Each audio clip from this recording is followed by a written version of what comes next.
ఈరోజు ఈ వీడియో నుంచి ట్రేడింగ్లో మంచి ఎంట్రీ ఎప్పుడు తీసుకోవచ్చో నేర్చుకోవచ్చు. ఇప్పుడు ప్రెజెంట్ రన్ అవుతున్న క్యాండిల్ని అబ్జర్వ్ చేస్తే అది బేరిష్ క్యాండిల్ ఫామ్ అయ్యి బుల్లిష్గా కన్వర్ట్ అవుతుంది. ఆ క్యాండిల్ ప్రైస్ యాక్షన్ బట్టి మనకి ఏం అర్థం చేసుకోవాలి, call buyers are more aggressive than the sellers. So మార్కెట్లో బుల్లిష్ మూవ్ వచ్చే అవకాశం ఉందన్నమాట.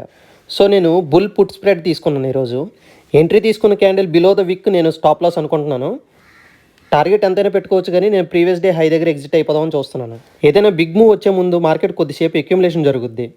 ఎందుకంటే బిగ్ ప్లేయర్స్ హ్యూజ్ వాల్యూమ్స్లో కొంటూ ఉంటారు. వాళ్ళు కొనాలనుకునే ప్రైస్ ఒకే టిక్ మార్క్లో వాళ్ళకి దొరకవు. సో వాళ్ళు వాల్యూమ్ ఫిల్ అయినంత వరకు డిఫరెంట్ ప్రైసెస్లో పర్చేస్ చేస్తూ ఉంటారు. ఎప్పుడైతే ఆ వాల్యూమ్స్ అన్ని ఫిల్ అవుతాయో మూవ్మెంట్ స్టార్ట్ అవుతుంది అనమాట. ఈ అక్యుములేషన్ టైంలో కాల్ బై అయితే తేటాడికే వచ్చే అవకాశం ఉంది కాబట్టి పుట్ సెల్ చేశాను. మార్కెట్ అదే ప్లేస్లో హాఫ్ అన్ అవర్ నుంచి ఉన్నా మనం 700 ప్రాఫిట్లో ఉన్నాం. మనం ఎక్స్పెక్ట్ చేసిన మూవ్ అయితే వచ్చేసింది. నేను 4000 ప్రాఫిట్ తీసుకుని ఎగ్జిట్ అయిపోయాను. ఈ సాఫ్ట్వేర్లో కొంచెం ఎక్కువ చూపిస్తుంది, కానీ నేనైతే 4000 తీసుకున్నాను. మీరు కూడా ప్రాఫిట్లు ఎండాలని కోరుకుంటూ సెలవు.